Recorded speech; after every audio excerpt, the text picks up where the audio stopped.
Prodi. Grazie Presidente. Monsieur le Commissaire, la présidence absente, je crois qu'au stade où on en est, c'est pas mal de regarder un petit peu d'où nous venons et qu'est-ce que nous avons effectué pendant ces derniers mois. Lorsque nous étions au plus fort de la crise, chacun des acteurs, que ce soit les gouvernements, le Parlement, la Commission, s'accordait à dire que nous avons besoin d'une supervision financière en Europe forte et bien organisée. Depuis lors, la Commission a fait son travail. Elle a commandé un rapport à Jacques de la Rosière. Ce rapport est d'une grande qualité. Il a servi de base à un paquet de textes qui, je crois, correspond assez bien à un premier niveau d'ambition pour mettre en place ces autorités.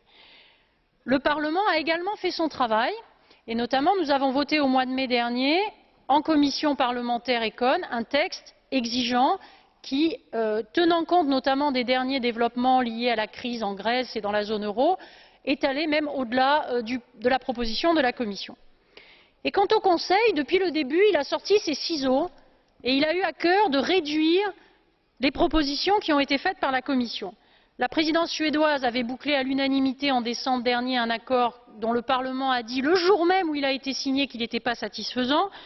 La présidence espagnole a travaillé ces derniers mois mais n'est pas arrivée à combler le fossé et nous voilà avec une nouvelle présidence qui a fait preuve depuis jeudi dernier de beaucoup d'énergie mais qui n'est pas là depuis longtemps.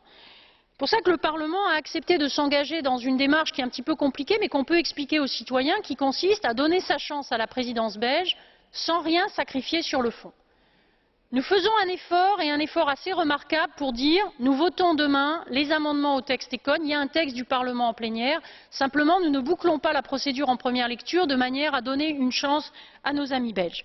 Je voudrais insister sur les points sur lesquels, à mon sens, il faudra que les États membres bougent pour que le Parlement accepte un accord.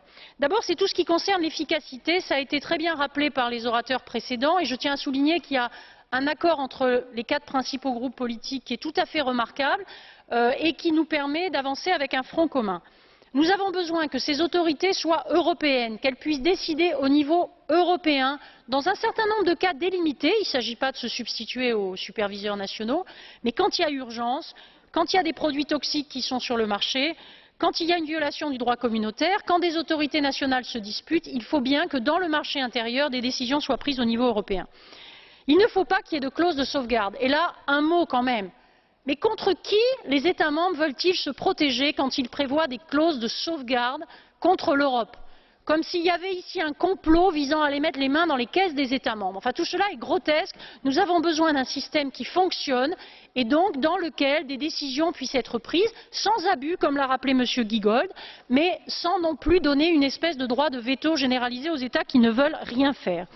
Nous souhaitons également que, pour des raisons d'efficacité, ces autorités soient regroupées en un lieu. Nous avons fait des propositions, des contre-propositions, auxquelles, jusqu'à ce jour, les présidences successives n'ont pas daigné apporter la moindre réponse.